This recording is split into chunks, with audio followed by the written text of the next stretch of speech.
What's up again, everybody? It's time for a Dice Masters video. I feel like I haven't made one of these in forever. In fact, I haven't made one of these in forever. And part of the reason for that, first of all, I want to say that I'm sorry that I haven't put out as much Dice Masters content as of late. I'll be completely honest with you.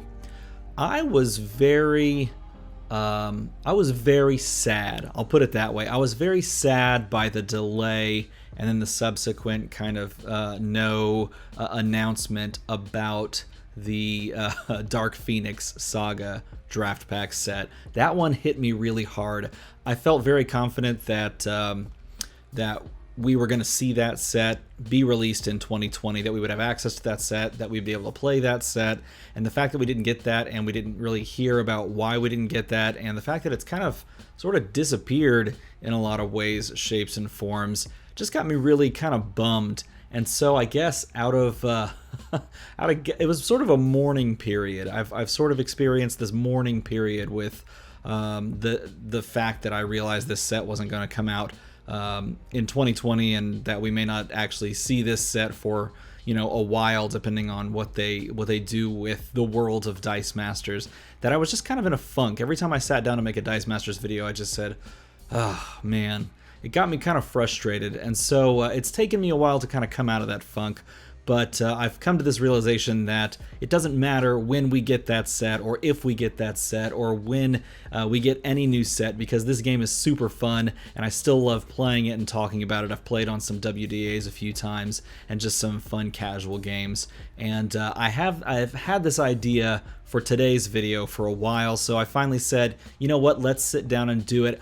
We are going to look at the modern sets, the sets that are currently in Modern. Maybe they rotate this year, I don't know, maybe they don't, but we're going to look at all of these sets, and I'm going to tell you my personal ranking for these sets. This is not necessarily a power level ranking, though that does, in my mind, factor in. This is not necessarily just a straight up what my favorites list is, though that does certainly factor in. I guess it's some sort of like amalgamation of both, but I'm going to give you my ranking of which ones are worst to best, okay? So take that for what it is, and in fact, feel free to play along, put your rankings of these sets down below. Now, I am of course grouping team packs with modern campaign boxes, so if it released alongside and it was the same IP, I grouped it up together, and that leaves us with these 7. We had the Avengers Infinity products, followed by the Battle for Ultramar, the Warhammer 40k products. We had the Justice products after that,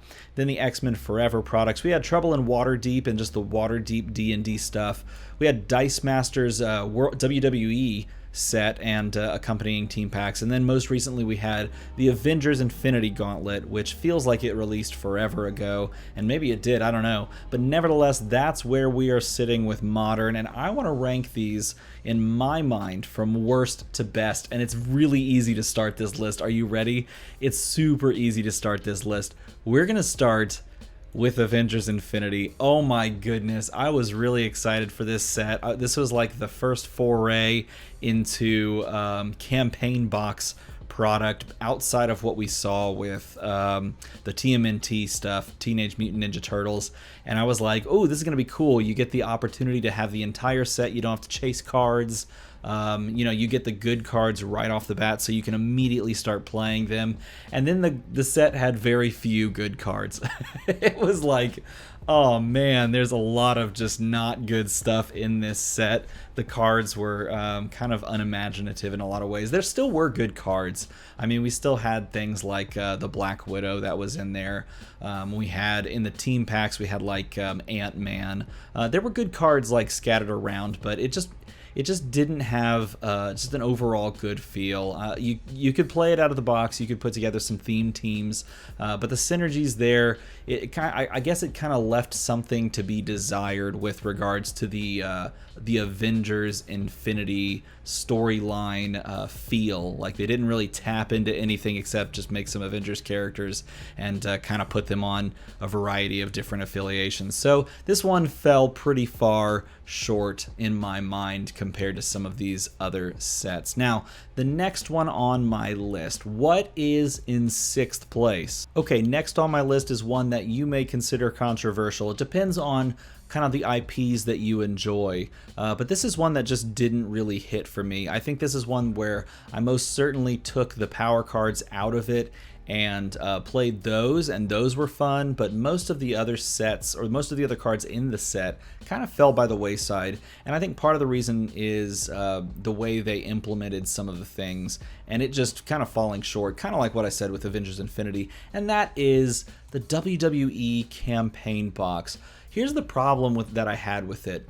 As not really a wrestling fan, I was fine with the IP. I was okay with the fact that they were using pictures instead of like art. That didn't really bother me, but what did kind of bother me was that we didn't really see any like team ups or I don't know, like super cool synergies between like superstars. I feel as though we had this opportunity with this set to see like superstars teaming up with other superstars, and there's like this amazing cross synergy, kind of like we see with like Justice League characters doing things for each other, that sort of thing. I feel like we could have gotten that very easily in this set, and yet we got a lot of the very popular classic superstars from the WWE, and yet they just didn't have really much overlap.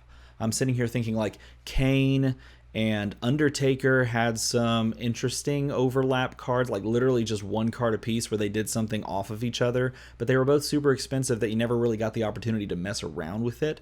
Like the powerful cards were super powerful, and then everything else just kind of was like way down the list, and so it didn't even make for a really interesting like a draft set if you broke it into a draft. So for me, this one was like a pretty big missed opportunity from a Dice Masters perspective. Now, if you are a wrestling fan, this could be like number one on your list because obviously the IP just slaps, right? You're just like, okay, come on, superstar time, let's go. But for me, not being that, it needed to do more, and because it didn't, it fell down the tier list. Now, it does still beat Avengers Infinity because this was just disappointing to me, but it doesn't sneak up into any of these other spots, in my opinion. Next on the list, and in the number 5 slot, is another new IP, and that's Warhammer 40k. First of all, I'm really sad that we're never going to get a second follow-up set to Warhammer 40k because I feel like the more follow-up sets we could have gotten, the better this first set would have been, because they could add support cards for the original affiliations, and that to me was one of those cool things about this set. I did actually enjoy this set. I loved playing the Plague Marines and building like a Plague Marine versus an Ultramarine team. I think the team packs were pretty interesting. Orcs were kind of cool. All it needed was a few more cards. I really believe that. All it needed was a few more cards, and yet we didn't get those few more cards. There were some really cool, powerful cards in this. There were cards that didn't quite cut into the top tier meta like I thought they would. Yes, I'm looking directly at you in your direction, Venerable Dreadnought. Yeah, you're the one that I'm talking about right here. Sadly, you didn't make it into the top tier meta, but you were still really cool when I played you. And for those reasons, I feel like this for me was the 5th best set, or is the 5th best set in Modern. It's still a fun one to play and pick up. You can play this in a, I guess you'd call it, it's not really a sealed format. You'd call it just like an in-set format. You could definitely still play it like that, and it is still a good time. But it doesn't beat the 4 that are down here. I'll say that. The 4 that are down here are just a bit more fun than this one. Again, if we would have gotten a second Warhammer 40k set, oh man, this probably would have been way better. Okay, in 4th place is the Justice Campaign Box products. This one was fun. And for me, this one feels very similar to the Warhammer 40k one in the sense that there were a lot of fun synergies and cards within this. The way they used the Justice League affiliation and the teams that you could make with the Justice League affiliation were really cool. I think the villains in this were pretty lackluster. They didn't have as much synergy as the Justice League, which maybe is thematic. I don't know. Maybe that's a thematic choice, that they don't have as much synergy.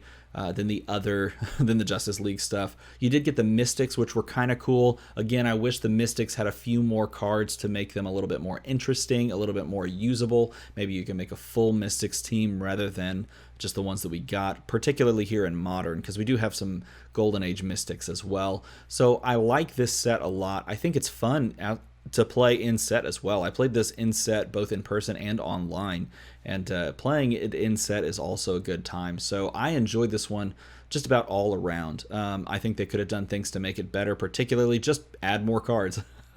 I mean, that's the thing. Like, the more cards that you add to support affiliations, the better they can be. Or you take some of those cards that are definitely on that lower power level, and you consider maybe reducing their cost by 1, that sort of thing. But again, I'm not going to sit here and tell WizKids how to balance the game, because I have never balanced a game before. I have just played a whole bunch of them, and I can tell you what is and isn't balanced pretty well. So this one, I think they got pretty well overall. Okay, these last 3 sets that are down here, I love all 3 of these sets. I do have an order for them, and it's pretty, I guess it's pretty set in stone is the right way to say it, but all 3 of these bottom sets, X-Men, Trouble in Waterdeep, and Avengers Infinity Gauntlet, are all fantastic sets. So if you're looking to pick up a Modern set and you like any of these IPs, these are all fantastic. But the third best set, in my opinion, is the Trouble in Waterdeep set. And it's very close to being the second best because I love the D&D theme, and this set was a lot of fun. It's not, though, because just the other 2 just beat it out by a bit. This is also one of those things that is really fun to play in like a draft or an in-set sealed kind of a play. In fact, it's probably not as good doing that as Justice is. Justice, I think, would be better if we're just talking about which sets are best to draft or which sets are best to play in set. This one may take a step down if we're thinking about that sealed or draft format, because there are really power creepy kind of cards. You know the ones. I'm sitting here putting them on the screen. You know the ones I'm talking about. But if you remove those cards from the equation, I know, yes, this is like I'm giving concessions to the set. I don't care. It's my list, okay? This is what I enjoy. If you remove those cards from the equation, you get just a ton of like other opportunities to do cool things and build cool teams with this set. The adventurers are really cool. The monsters in it are really cool. It plays well. There's powerful things that are just not like super powerful. Obviously, there are super powerful things like Godcatcher, but you just tear that card up and throw it away, right? Everyone wants to do it anyway. You put it to the side and you get just awesome things. And so this set is amazing. You should pick it up if you don't have it, and you should play it with your family, with your friends, whatever. It's a great set. And with that, we are left with 2 sets. We have X-Men Forever, which is a campaign box product, and then we have the Avengers Infinity Gauntlet draft pack set, which is the most recent set. It's like the largest set they've ever made, and it just slaps. So which one is first and which one is second? Well, in second place, in my opinion, is the Avengers Infinity Gauntlet draft pack set. You're going to be like, what the heck is he saying? You're not going to agree with me, and that's okay, because this is the list that I have, and you have the list that you have. That doesn't make any sense. Put your list in the comments below. I'd love to hear what your list is and compare it to mine. But the Infinity Gauntlet set is immaculate. It's so good. The way that they brought us back to draft packs with the premium feel of the cards, the way that they did everything like full art or extended art, whatever you want to call it, where they put the background on the text box as like translucent so you can see more of the art. The foiling is the best foiling I've seen in the game. It by far the best foiling I've seen them print. It is fantastic. The full art textless cards, I don't care if you hate that idea, because I love that idea. Just that extra chase value is just so amazing. The fact that they took and they made several of the super rares really powerful and sought after and interesting, and then several of them like kind of mediocre, and then several of them like I don't know if I'd play that, but it would be funny to try and play that and lose with it. That's really, really smart in my mind, to kind of value that super rare slot in that way. They hit it out of the park. This set is awesome. I've bought more packs than I probably need to, and I'm just going to keep buying them whenever I can find them. It's fantastic. If you have the ability to order or pick some of these up, you should if you haven't already. If you have like a lot of the set, this is a set you would want to pursue to try and get a full set of, because it looks good in a binder. It plays well on the table. It is fantastic. And now that I'm hyping it up, it's going to be hard for me to hype up the X-Men Forever box even more. But this is, in my opinion, the most fun, the best set in Modern. X-Men Forever. Who would have thought? This set is good in every way, shape, or form. It has powerful cards, maybe not the most powerful in Modern, but it has powerful cards that feel good to play. That is an important, important thing. These cards, when the powerful ones, feel good to play, like on your side of things, and that is important. The not powerful cards in the set still have some playability. There are bad cards in the set, but even the bad cards in the set don't feel very bad. It has perhaps the most interesting synergy within affiliations out of any of the sets on the screen right now. You can play this fantastically in draft, in sealed, in set, out of set Modern. It has connections to Golden Age affiliations if you wanted to go that route. It is probably the best set in my mind. I can't think of a better set. What is a more fun? Maybe the Guardians of the Galaxy set was more fun than X-Men Forever, but I don't know. This is one of my favorite sets of all time. The fact that it's sitting number one should say that. If you don't have this set, you should get it. Like straight up. I said that about this one too, and it's true. But if you don't have X-Men Forever, and if you haven't played that, just like this is the best set to pick up. And the fact that it's a campaign box, this is what campaign boxes should look like.